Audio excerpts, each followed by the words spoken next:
In the headlines for this hour, VTV News. State President attends APEC CEO Summit 2023.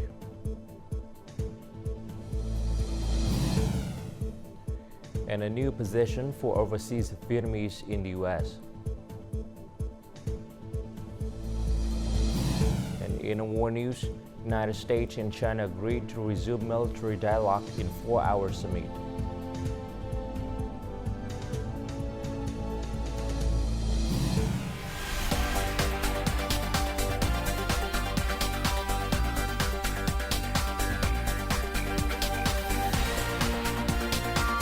Broadcasting from Hanoi, the capital of Vietnam. VTV News starts right now.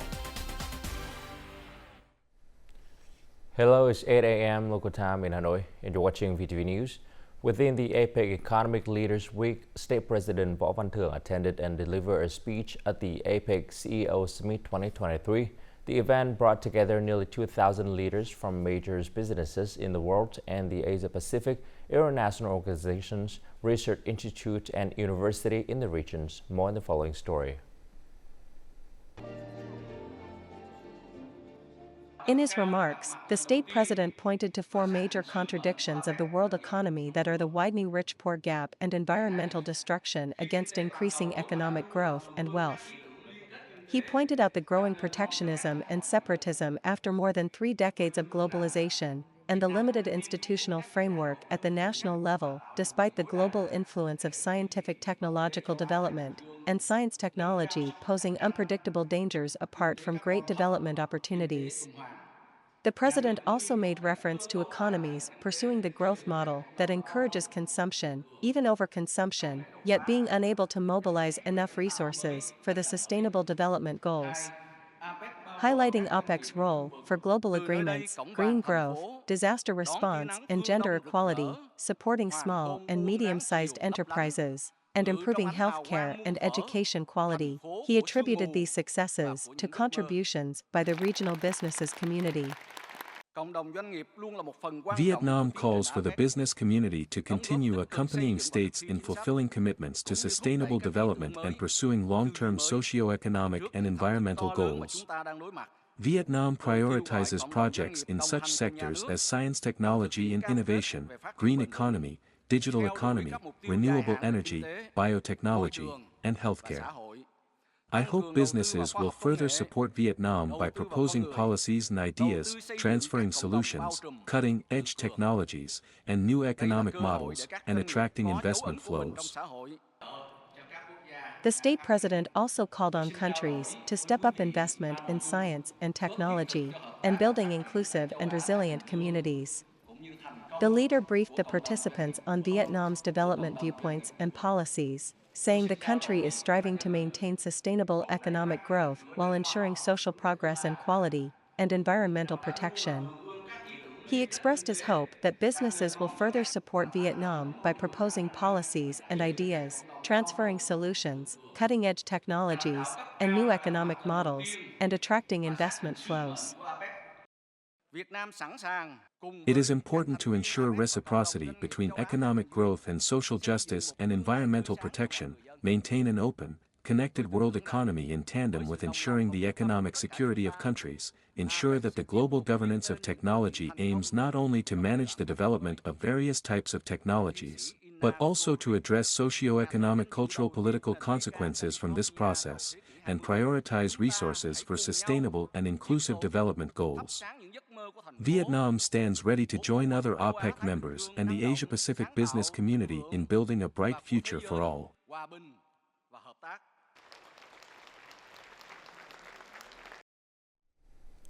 Also on November 15 afternoon local time, State President Võ Văn Thưởng attended and delivered a speech at the roundtable connecting Vietnamese and U.S. businesses and localities in San Francisco as part of his trip to attend the APEC Economic Leaders Week and bilateral activities in the U.S.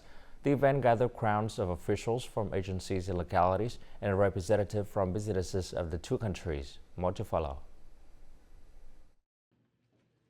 At the event, the state president witnessed the exchange of cooperation agreements between ministries, sectors, and localities of the two countries in a number of fields such as education, training, greenhouse gas emission reduction, developing industrial parks, urban and ecotourism areas, and seaport infrastructure, consumption of agricultural products, incubating human resources for microchip design, artificial intelligence, and renewable energy development. He added that Vietnam is doing its utmost to innovate and improve its institutions, to create the most favorable investment and business environment for U.S. enterprises to invest and expand their production in Vietnam. I believe that cooperation between the two countries will be more positive and stronger, stressing that high-level agreements and cooperation only come true and bring results when there is a close connection between businesses, educational institutions and localities in both nations. Issues that businesses are not satisfied with, feeling uneasy about administrative procedures and how to resolve difficulties, are also the priorities that Vietnam is actively addressing. On this occasion, the state president also had a working session with representatives from the U.S. APEC Business Coalition. The event drew Ted Osius, president and CEO of the U.S. ASEAN Business Council, along with representatives from dozens of major businesses of the U.S. The state president underlined that Vietnam always listens to the voice of U.S. businesses on their operation in Vietnam, and held that the upgrading of the Vietnam-U.S. relations into a comprehensive strategic partnership is a chance for U.S. businesses to strengthen collaboration with their Vietnamese peers. He also visited Vietnamese enterprises to display their products at the summit. He expressed his belief that cooperation between the two countries will be more stronger thanks to the APEC Leaders Week 2023 and bilateral activities in San Francisco. Within the framework of the Asia-Pacific Economic Cooperation APEC 2023 Summit Week, State President Võ Văn Thưởng attended a policy discussion at the Councils on Foreign Relations in San Francisco, the United States. More to follow. The state president briefed attendance at the discussion on Vietnam's situation, highlighting the country's great achievements after nearly 40 years carrying out the renewal policy. He went on to affirm that Vietnam follows a four-nose defense policy, that is no partaking in military alliance, no siding with one country to act against another, no foreign military bases in the Vietnamese territory or using Vietnam as leverage to counteract other countries, and no using force or threatening to use force in international relations. Vietnam backs the strengthening and enhancement of the effectiveness of bilateral and multilateral cooperative mechanisms and international coordination to ease tension and prevent and end conflicts, to address issues related to economic, cultural, social, scientific technological development, and to respond to non-conventional security challenges. Vietnam is ready to contribute to the international community's joint efforts in climate change response and environmental protection, and to participate in UN peacekeeping and international relief activities.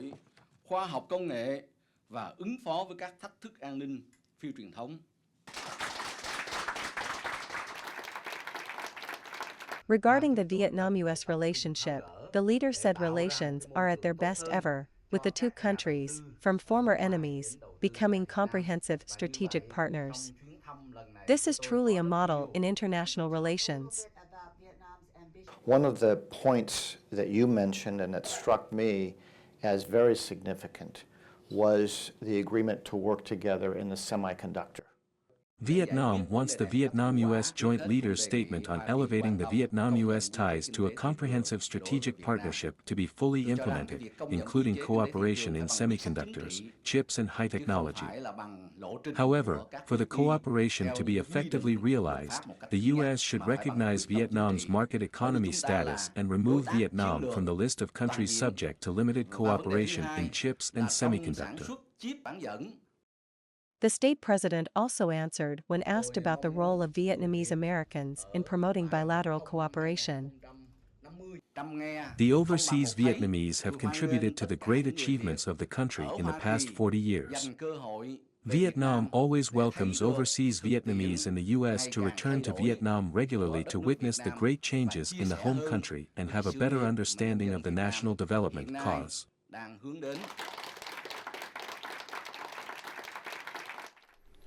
State President Võ Văn Thưởng received in San Francisco on Wednesday CEO of Apple's Tim Cook and Dr. Brandon Nelson, Senior Vice President of the U.S.-based Boeing Company, while he is in the U.S. for the APEC Economic Leaders Week and bilateral activities.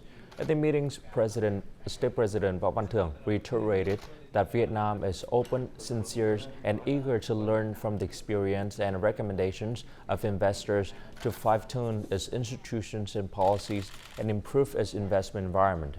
He called on Apple and Boeing to strengthen their investments in Vietnam.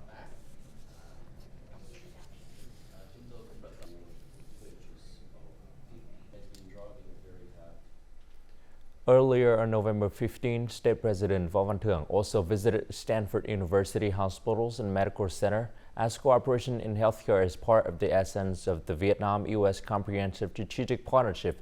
The Vietnamese state president expressed his hope that the hospital will cooperate with Vietnamese side in this regard.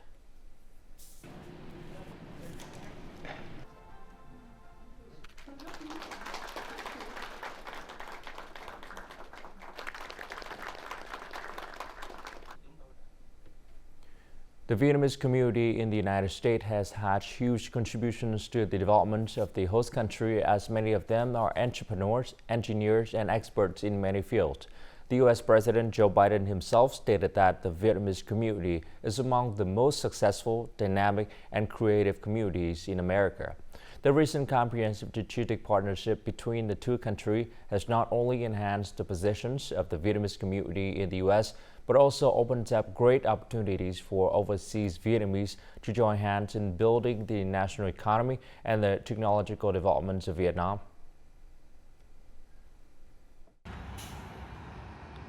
The United States is a promising land for Vietnamese intellectuals in the field of science and technology. Overseas Vietnamese technological experts mostly contribute their knowledge to the core technology industries, including chip technology, semiconductors, and artificial intelligence. Many Vietnamese experts and intellectuals have gathered and established a local innovation network. As Vietnam and the U.S. upgraded their diplomatic relationship, U.S. companies can now transfer advanced technologies to Vietnam. I think people of Vietnamese origin in the U.S. will have a very active role in this process. Americans working for NVIDIA come to Vietnam to work. Their benefits are for NVIDIA. But for Vietnamese people like me and my friends here, when we return to Vietnam to work, whether as workers of American companies or American universities, we take Vietnam's interests into account. There are currently about 170,000 Vietnamese origin businessmen in the U.S. With the upgrade of the two countries' diplomatic relationship to a comprehensive strategic partnership, the economic and trade development space has been expanded to a new level. One of the biggest barriers that prevents Vietnamese businesses from accessing and growing strongly in the U.S. market is the concern about the application of anti-dumping taxes on non-market economies.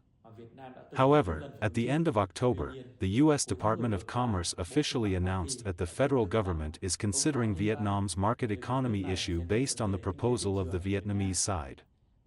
Hopefully, a favorable result would come in about 9 months, and this will create a breakthrough in economic, trade and investment cooperation. The government of the United States, the President of the United States, and the American society have clearly affirmed the position of the Vietnamese economy and the Vietnamese people. I think that's a very good thing. I could never imagine that Vietnamese cars would come to America and I would drive them here. I was very touched and happy when it happened. I am very happy that Vietnamese people in America today have a very special position in society. I'm very proud. I am very proud that I am Vietnamese. The Vietnamese community in the U.S. has more than 2.2 million people, the largest Vietnamese community in the world. The new position would be a push for the Vietnamese community in the U.S. to contribute more to the development of Vietnam and the relationship between the two countries. Prime Minister Phie praised the efforts by senior citizens across the country in overcoming difficulties and promoting economic productions during a conference in Hanoi on November 16 to honor 273 elderly folks with outstanding performance in the economy nationwide. Prime Minister Phie underlined that along with their important role in families, the elderly are priceless resources thanks to their life experience and knowledge. The government leaders said that Vietnam is experiencing fast population aging, prompting the countries to give better care for elderly and optimize their role, experience, and knowledge for socio-economic development as well as national defense. He asked ministries, sectors, and localities to continue to effectively implement the party and state policies and laws regarding the elderly while strengthening communications on the role and contributions of the elderly and diversify measures to care for them.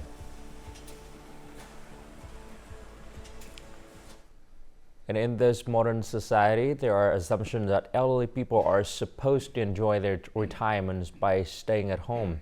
They don't have to work anymore. As a matter of fact, the job market specifically for the elderly is still limited, although many old people still have the ability and desire to work and contribute to society. As Vietnam is about to enter a period of aging population, solving the challenges of finding jobs for the elderly is an urgent task for policymakers. Having retired for years, 70-years-old Lady Nguyen Thi Mai still occasionally works as a sewing assistant at home. However, this job is only seasonal. Mai only receives a minor monthly income of about $123. The lady still wants to take full control of her life.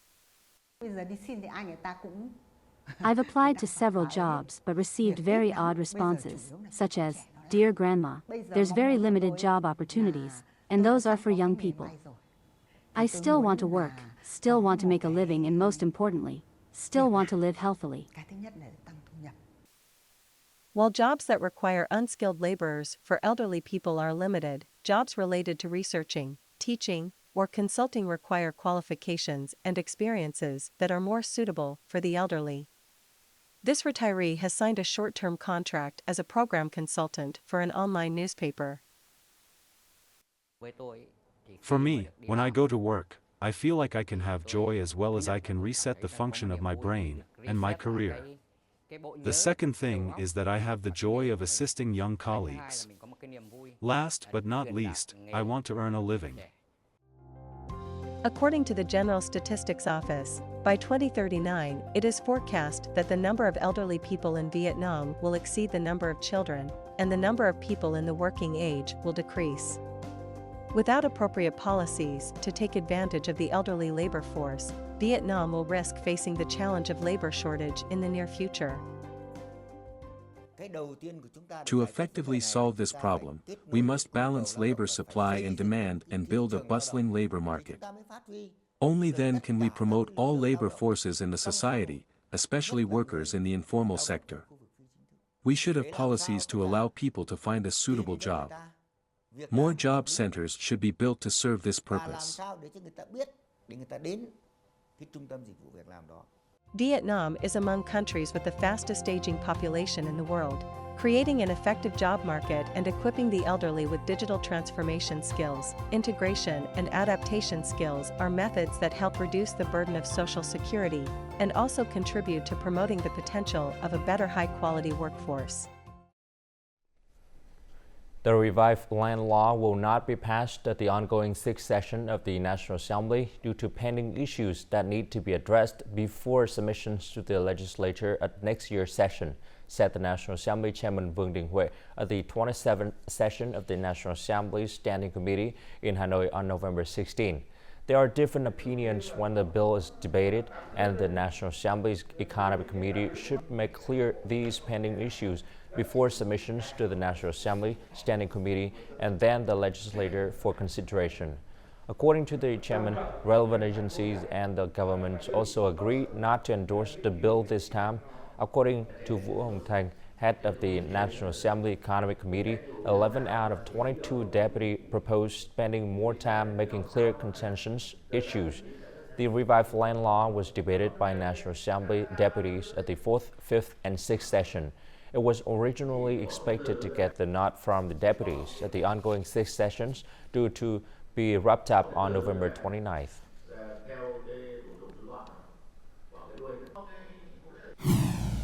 Coming up next on VTV News, Circular Economy Forum to promote process in Vietnam.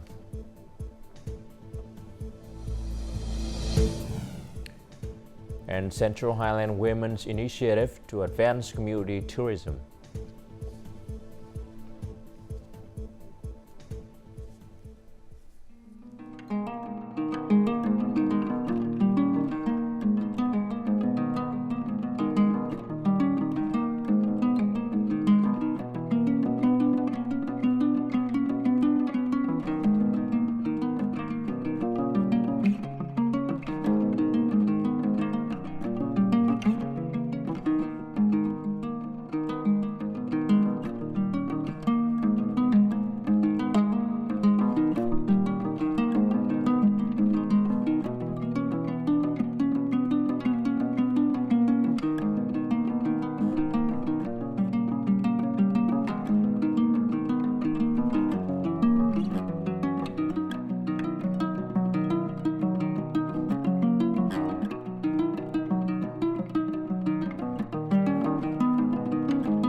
The Vietnam Circular Economy Forum 2023 was held in Hanoi on Thursday morning by the Ministry of Natural Resources and Environment in collaboration with the United Nations Development Programs UNDP.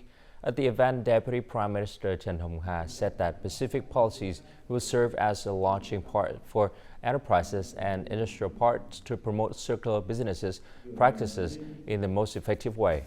The Deputy Prime Minister also stressed that beside a specific plan with detailed targets and a consensus from the society, a legal corridor is needed to shape up circular economy models which involve the responsibility of all sectors. On Thursday evening, Deputy Prime Minister Trần Lưu Quang, head of the National Steering Committee for Natural Disaster Prevention and Control, held an online meeting with ministries in people's communities of Thừa Thiên Huế province on the measures to ensure local residents' safety amid complicated developments of flooding in the province. The Deputy Prime Minister requested the relevant authorities to closely monitor weather patterns and come up with prompt actions to resume traffic and electricity in the flood-stricken place so that local residents and students can soon return to their home and their schools.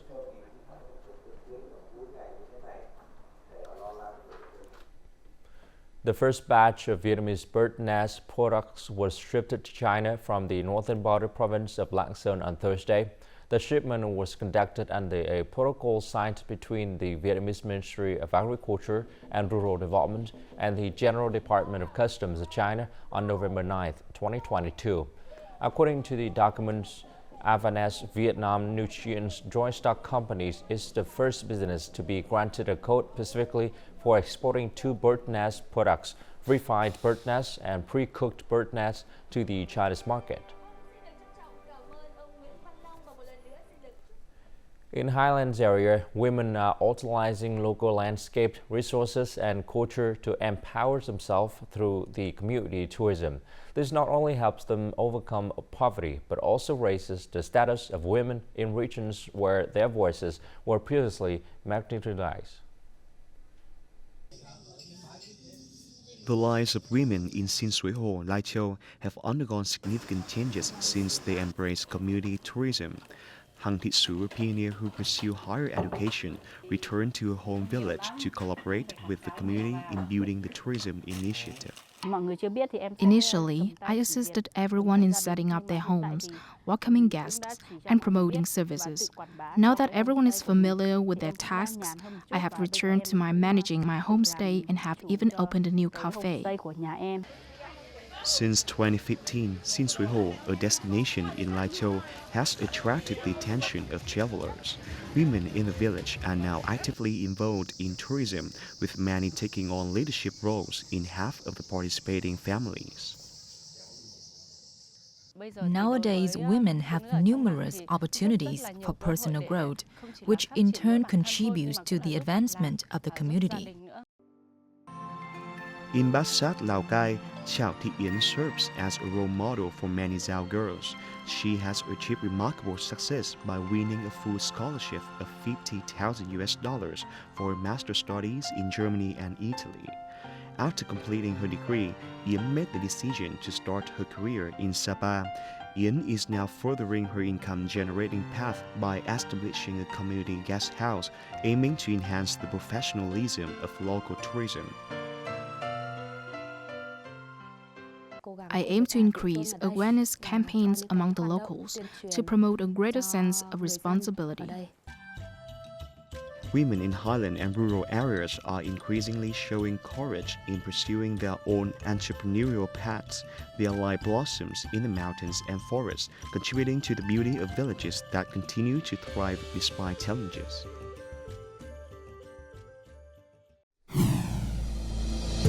Coming up next in our World News, U.S. and China agreed to resume military dialogue in 4-hour summit.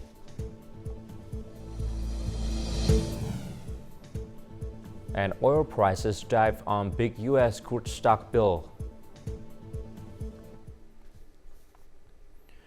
In their first face-to-face exchange in a year, U.S. President Joe Biden and Chinese President Xi Jinping met for roughly 4 hours on Wednesday, agreeing to establish dialogue mechanisms for anti-drug cooperation, military-to-military exchanges, and artificial intelligence.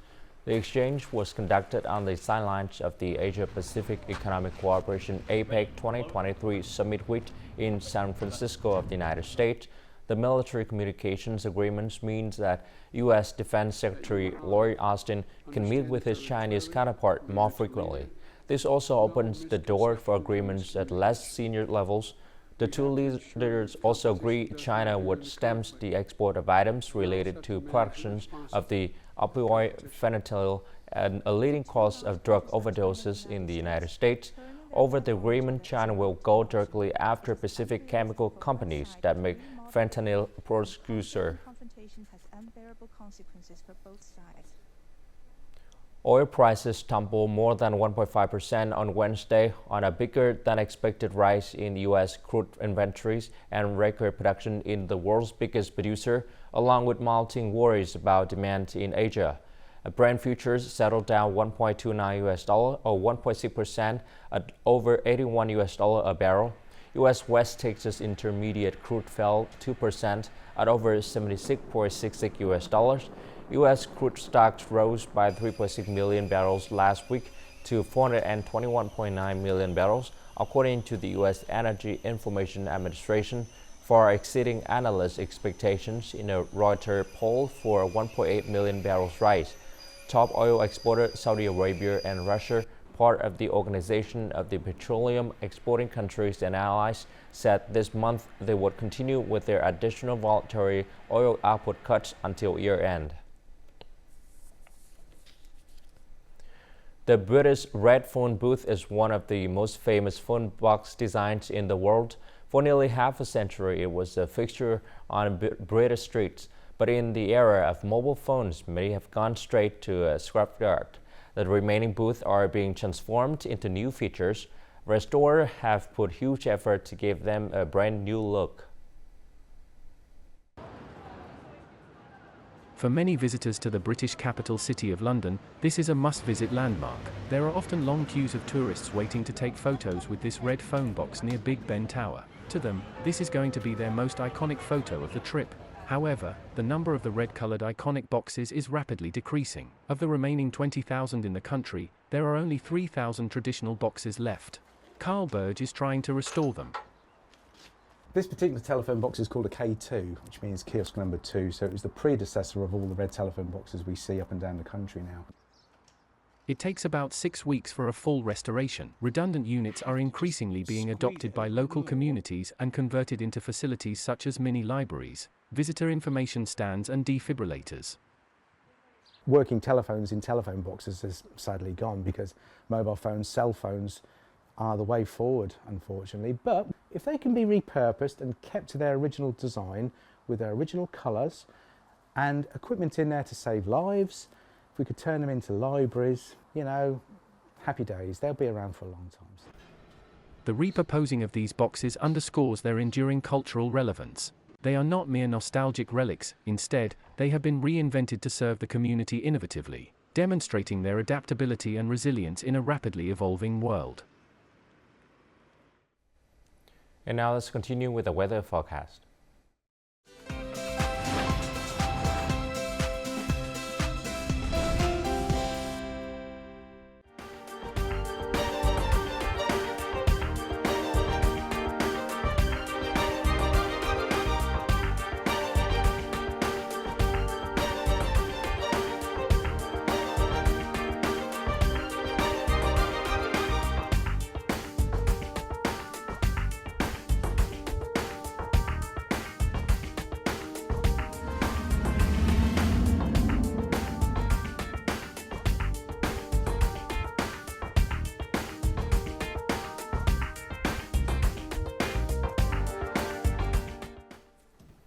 And that's it for this hour on VTV News. Thanks for watching and goodbye for now.